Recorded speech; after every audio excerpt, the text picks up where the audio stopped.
नमस्ते दोस्तों, स्वागत है हमारे इस यूट्यूब चैनल इंग्लिश सेंटर। यहाँ आपको बेसिक टू एडवांस लेवल को कोर्सेज मिलेंगे। English translation, English grammar, spoken English, vocabulary. और please like share and subscribe my YouTube channel English centre. Hi guys, मैं यहाँ बेसिक इंग्लिश ग्रामर में आज start करूँगी 10 सेंटेंस। ओके, तो मैं आज आपको बताऊंगी बेसिक इंग्लिश ग्रामर में 10 सेंटेंस क्या होते हैं। ओके, इसके कितने टाइप्स होते हैं और भी बहुत कुछ, वो भी एग्जाम्पल के साथ। तो चलिए बिना किसी देरी के मैं आपको बताती हूँ सेंटेंस किसे कहते हैं। लेकिन इससे पहले मैं आपको बता दूं कि अगर अभी तक मेरे चैनल को सब्सक्राइब नहीं किया हो तो प्लीज़ सब्सक्राइब करके बेल आइकन दबा दें। और ये वीडियो पसंद आए तो लाइक और शेयर भी कर दे। ओके, तो चलिए मैं स्टार्ट करती हूँ।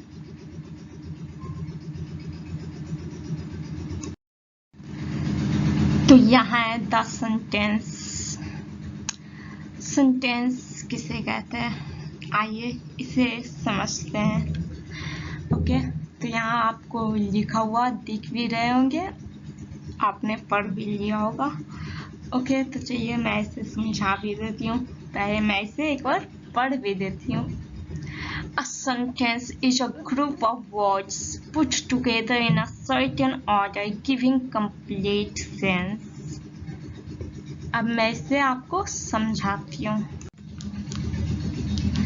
शब्दों का वह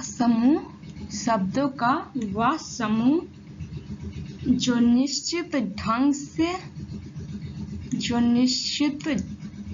से क्रमबद्ध हो। ओके, और पूर्ण अर्थ देता हो। क्या देता हो? पूर्ण अर्थ देता हो। इसे क्या कहेंगे? सेंटेंस कहेंगे। ओके, तो आपने समझा। A sentence is a group of words put together in a certain order giving complete sense. शब्दों का वह समूह जो निश्चित ढंग से क्रमबद्ध हो और पूर्ण अर्थ देता हो, इसे सेंटेंस कहेंगे। ओके, आई होप ये आपको समझ में आधा आई होगी। हाँ, क्योंकि आधा ही आई होगी, मेरे को लग ऐसा ही रहा है। तो चलिए मैं इसे आधा को पूरा समझाती हूँ, वो भी एग्जाम्पल से। बिना एग्जाम्पल को समझोगे तो हाफ ही समझ आएंगे ना। अब चलो मैं एग्जाम्पल के साथ समझाती हूँ। तो 10 सेंटेंस में यहाँ पे है कुछ एग्जाम्पल, अब इसे देख के समझ लेते हैं। ओके, तो यहाँ पे है आई एम आ स्टूडेंट्स। यहाँ क्या है? आई, उसके बाद एम, उसके बाद क्या है? आ स्टूडेंट। ओके, तो ये इन सारे वर्ड्स जो कि एक ग्रुप में, इसलिए इसे ग्रुप ऑफ वर्ड्स कहेंगे। बहुत सारे वर्ड्स जब मिलते हैं तो उन्हें ग्रुप ऑफ वर्ड्स कहते हैं। तो यहाँ पे आए हैं आई एम आ स्टूडेंट्स। अब ये सेंटेंस है कि नहीं, इससे समझते हैं। तो यहाँ पे क्या आए हैं? यहाँ पे आए हैं सब्जेक्ट, उसके बाद एम क्या है? वर्ब। कौन वर्ब है? Executive verb. आ स्टूडेंट्स हैं ऑब्जेक्ट। क्या है? ऑब्जेक्ट। तो आई एम आ स्टूडेंट्स, तो सेंटेंस में क्या होनी चाहिए? जैसा कि मैं आपको डेफिनेशन बताई हूँ, a sentence is a group of words put together in a certain order giving complete sense. Okay, तो यह है सेंटेंस की डेफिनेशन। तो इसमें ग्रुप ऑफ वर्ड्स आनी चाहिए, तो ग्रुप ऑफ वर्ड्स इसमें है आई एम आ स्टूडेंट्स, ये ग्रुप ऑफ वर्ड्स है।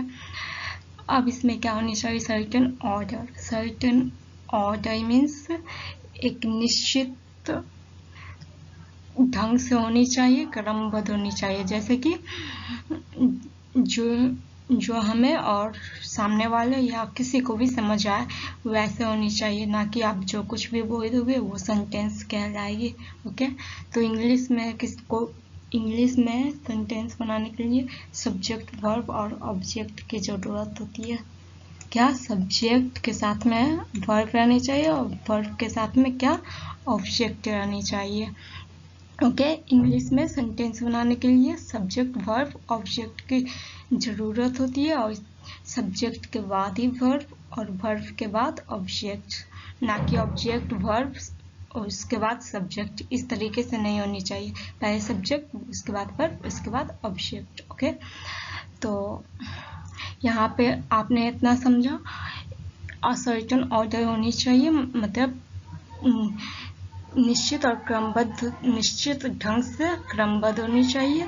अब और यहाँ पे और भी मैं बताई थी, गिविंग कंप्लीट सेंस, मतलब कंप्लीट सेंस का मतलब जो सेंटेंस यहाँ पे है ग्रुप ऑफ वर्ड्स से, वो उसकी अर्थ निकलनी चाहिए जो कि सभी को समझ आए।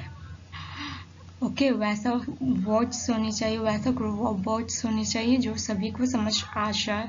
ओके, कंप्लीट सेंस होनी चाहिए। तो यहाँ पे क्या है, I am a student, I am a student तो है। अब इसे क्या ये कंप्लीट सेंस दे रहा है, तो इसे जानने के लिए तो आपको ये सेंटेंस को पढ़ना होगा। I am a student, I am a student का मतलब होता है मैं एक विद्यार्थी हूँ। तो यहाँ तो इसका सेंस समझ आ रहा है कि आई एम अ स्टूडेंट का कंप्लीट सेंस क्या है, तो मैं एक विद्यार्थी हूँ। ओके, तो ये जैसा कि मैं डिफिनेशन आपको बताई, तो इसमें सभी हैं, ग्रुप ऑफ वर्ड्स भी है, सर्टेन ऑर्डर में भी है और कंप्लीट सेंस भी इसके निकल रहा है। तो ये क्या है, सेंटेंस है। ओके, अब मैं सेकेंड एग्जाम्पल देखती हूँ। अब यहाँ इस एग्जाम्पल से देखिए, यहाँ पे है ए, उसके बाद है एम, उसके बाद स्टूडेंट, उसके बाद आई। तो क्या ये सेंटेंस है? मैंने इसी का ठीक उल्टा की हूँ, मतलब ए को आगे, एम को यहाँ, फिर स्टूडेंट्स को, सॉरी स्टूडेंट को इधर और आई को भी साइड की। तो क्या आप इसे सेंटेंस कहोगे? तो यहाँ पर एम हो गया वर्ब, ए हो गया ऑब्जेक्ट और आई हो गया सब्जेक्ट्स। तो क्या आप वर्ब ऑब्जेक्ट सब्जेक्ट को सेंटेंस कहोगे इस तरीके से अगर होंगे तो? और क्या ये आप तो कहोगे ये ग्रुप ऑफ वर्ड्स है। हाँ, ये ग्रुप ऑफ वर्ड्स है, लेकिन इसका कंप्लीट सेंस नहीं निकल रहा है और ना ही ये असर्टेन ऑर्डर में है। असर्टेन ऑर्डर मतलब ये इंग्लिश के स्ट्रक्चर के अनुसार नहीं है, पहले सब्जेक्ट उसके बाद वर्ब उसके बाद ऑब्जेक्ट आनी चाहिए, लेकिन यहाँ पहले वर्ब है उसके बाद ऑब्जेक्ट है उसके बाद सब्जेक्ट है। तो अगर आप इसके कंप्लीट सेंस देखते हो तो क्या आपके ये जो सेंस जो ग्रुप ऑफ वर्ड्स है इसके कंप्लीट सेंस निकल रहे हैं? तो यहाँ पे नहीं होगा। तो आप एम स्टूडेंट्स हूँ, तो इसका इस तरीके से अगर जैसे तैसे लिख दोगे तो ये सेंटेंस नहीं कहलाएगी। सेंटेंस होने के लिए यहाँ सब्जेक्ट वर्ब और ऑब्जेक्ट की ज़रूरत होती है। ओके, तो ये सेंटेंस नहीं है, इसका कंप्लीट सेंस नहीं निकल रहा है, ना ही ये सर्टेन ऑर्डर में। हाँ, ये ग्रुप ऑफ वर्ड्स है, लेकिन सिर्फ और सिर्फ ग्रुप ऑफ वर्ड्स से आने से वो सेंटेंस नहीं कहलाएंगे, इसका अर्थ भी समझना जरूरी होता है। ओके, अर्थ भी समझ आनी चाहिए। अब थर्ड एग्जाम्पल मैं देखती हूँ, यहाँ पे my father is a teacher, मेरे पिता एक शिक्षक है। माई फादर क्या है, सब्जेक्ट्स है। इज क्या है, वर्ब है। कौन वर्ब, एक्सिलरी वर्ब। आ टीचर क्या है, ऑब्जेक्ट्स है। क्या है, ऑब्जेक्ट। अब इसमें ग्रुप ऑफ वर्ड्स भी है, माई फादर इज अ टीचर, ये क्या है, ग्रुप ऑफ वर्ड्स। अब ये सर्टेन ऑर्डर में क्यों है, क्योंकि यह सब्जेक्ट्स के बाद वर्ब आए हैं, वर्ब के बाद क्या है, ऑब्जेक्ट्स आए हैं। तो ये सर्टेन ऑर्डर है, इंग्लिश के स्ट्रक्चर के अनुसार है, जो कि इंग्लिश का स्ट्रक्चर होते हैं किसी भी सेंटेंस को बनाने में, वो होते हैं सब्जेक्ट वर्ब और ऑब्जेक्ट, जो कि इसमें है। माई फादर सब्जेक्ट है, इज वर्ब है और टीचर ऑब्जेक्ट है। ये एक निश्चित और क्रमबद्ध ढंग से है। ओके, और ये कंप्लीट सेंस भी देता है। अगर आप इसे पढ़ते हो my father is a teacher, तो ये कंप्लीट सेंस दे रहा है। कंप्लीट सेंस कैसे दे रहा है? वो ऐसे, my father is a teacher का मतलब होंगे मेरे पिता एक शिक्षक हैं। ओके, तो ये क्या है? ये सेंटेंस है। तो सेंटेंस बनाने के लिए ग्रुप ऑफ वर्ड्स होनी चाहिए, लेकिन सिर्फ ग्रुप ऑफ वर्ड्स से काम नहीं चलते, उसके साथ सर्टेन ऑर्डर और कंप्लीट सेंस भी होनी चाहिए। मतलब वो वैसा लिखा हुआ, वो निश्चित ढंग से होनी चाहिए। जैसे कि इंग्लिश में सेंटेंस बनाने के लिए सब्जेक्ट वर्ब ऑब्जेक्ट की ज़रूरत होती है, उसी तरीके से और वो सेंटेंस को अर्थ निकलनी चाहिए, कंप्लीट सेंस निकलना चाहिए। जो आप लिखे हो सब्जेक्ट वर्ब ऑब्जेक्ट और ग्रुप ऑफ वर्ड्स जो है उनका अर्थ निकलनी चाहिए, जो आपको और सभी को समझ आए। ओके, तभी सेंटेंस कहलाएंगे। तो यहाँ पे देखा आपने कौन सेंटेंस है और कौन सेंटेंस नहीं है। तो जैसे कल मैं स्कूल गया था और ये सेंटेंस है, लेकिन अगर आप बोल दोगे कि मैं कल गया था, या फिर उल्टा, या फिर कुछ भी आप जैसे कि बोलते हो, जा कल तू ना, ये कुछ बोल दी हो, तो ये सेंटेंस नहीं कहलाएगी। ओके, आप कुछ भी बोल दोगे तो वो सेंटेंस नहीं कहलाएगी, कुछ भी बोल दोगे तो वो सेंटेंस तब कहलाएगी जब वो कंप्लीट सेंस देती हो और वो एक निश्चित क्रमबद्ध होनी चाहिए और ग्रुप ऑफ वर्ड्स होनी चाहिए। लेकिन इसके बाद मैं आपको बताऊंगी सिर्फ ग्रुप ऑफ नोट्स में, उसे आप याद रखना कि सिर्फ ग्रुप ऑफ वर्ड्स से नहीं बल्कि एक वर्ड से भी सेंटेंस कहलाते हैं, एक वर्ड भी सेंटेंस होते हैं, वो मैं इसके बाद बता रही हूँ। तो यहाँ मैं आपको बताने जा रही हूँ द सेंटेंस में इम्परेटिव सेंटेंस। तो छोटी सी नोट्स है, आप इसे याद रखना कि सेंटेंस तो अभी तक आपने पढ़ा, सेंटेंस 2 या 2 से अधिक वर्ड्स होते हैं, मतलब कि एक ग्रुप ऑफ वर्ड्स होते हैं। लेकिन मैं इस नोट्स या आप इसे कह रहे हो, मैं इसे छोटे से पॉइंट्स में बता रही हूँ कि सेंटेंस एक वर्ड से भी बनते हैं।